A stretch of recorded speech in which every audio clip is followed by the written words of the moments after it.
Pwede na po sigurong hindi kayo umorder nito sa restaurant pag nalaman nyo kung gaano kadali at ang mga Ricardo naman po medyo affordable ng konti. Lutuin na lang po sa bahay at nang makatipid pa. Isang malaking chicken breast, pitso po ng manok ito nang wala ng balat at wala ng buto. Ang total weight po nito ay 680 grams. Ang ginagawa ko hinihiwa ko po ng maliliit na kudra-kudrado. Medyo makapal po itong manok na aking ginagamit kaya nakita nyo kanina, tinapa ko po ng maninipis. Pagkatapos po natin yan na hiwain ng kudra-kudrado, lalagyan po natin ng eto po. Isang itlog. Siguro po hindi na kinakailangan ng isang itlog kung nagtitipid kayo. Basta lagyan nyo na lang po siguro ng asin, ng pamintang durog, at saka lagyan po natin ng cornstarch. Haluin po natin yan. Pagkatapos takpan, isang tabi po muna.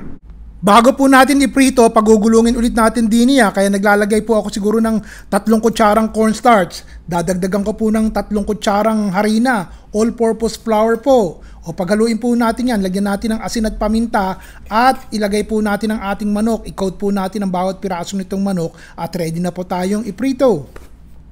Importante pong mainit ang mantika at pagpiprito po natin itong ating crispy chicken, kinakailangan nakalubog sa mantika. O ilagay nyo na po ang ating manok na ikinote po natin ng harina at cornstarch. Yan po ay lulutuin natin. Depende po sa cut na ginawa nyo. Kung ganito kaliliit, mga 3 to 4 minutes po, minsan 5 minutes pag gusto nyo tostado. Ngayon, hahaluin na po natin yan ng hahaluin hanggang sa talagang maging tostado. O pagkatapos po ng 5 minuto, ito hahanguin ko na. Patutuluin po natin ang excess na mantika at hindi po natin kinakailangan nyo. Maliit po ang kawali ko kaya 2 batch po ang ginawa ko. Ganun din po. Pinirito ko na 5 minuto at hinango ko na. Okay? O magisa na po tayo. Painit po tayo ng konting mantika at unahin na po natin ang ating sibuyas. Mahaba po ang cut ng sibuyas na ginawa ko. Pagkatapos po niyan, ilagay na po natin ang ating bawang. Kapag mabango na po yan, dagdagan po natin ng tubig. 1 tasa po ilagay nyo para kasi po masabaw ng konti at lalagyan natin ng pampalapot mamaya ito Idagdag na po natin ng siguro kalahating tasa po ng banana ketchup, yung tamis anghang para may sipa. 2 tablespoons po ng toyo. Tapos lagyan po natin ng suka. Palagay ko 2 tablespoon din po. O lagyan na po natin ng chicken seasoning kung kayo po gumagamit.